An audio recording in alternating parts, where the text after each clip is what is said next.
Hello, Superintendent and Board. I'm Steve Daniels. I'm a graduate of Marco Ceniza.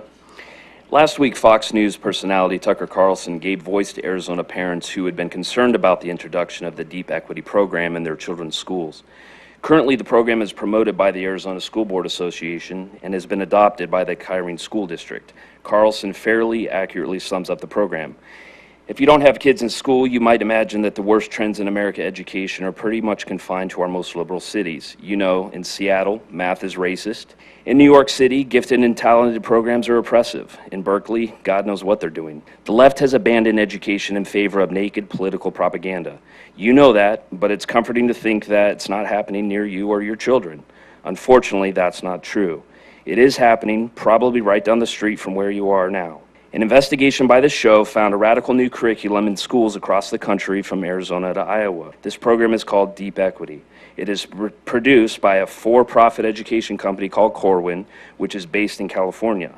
Corwin describes Deep Equity as a teacher training program that is aimed at producing real school improvement for equality and social justice. So how does Deep Equity do that?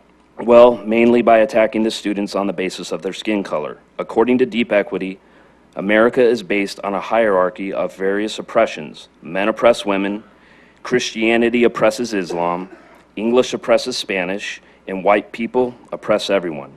And by the way, if you have a problem with this explanation, you are yourself entrenching oppression. You're part of the problem, according to Corwin.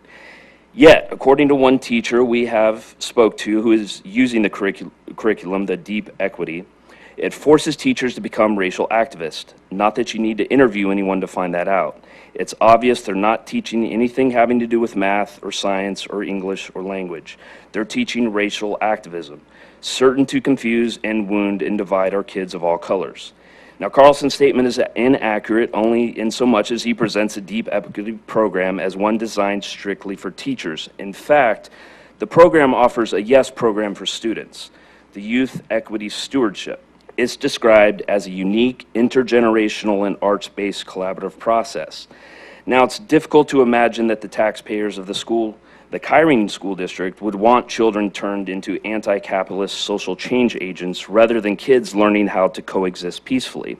It's harder to imagine that the school board and the superintendent really understand what they're buying into when they spent nearly $500,000 on Deep Equity. It is possible to imagine just how much money these snake oil socialists are making by selling their garbage to our school boards in the name of love.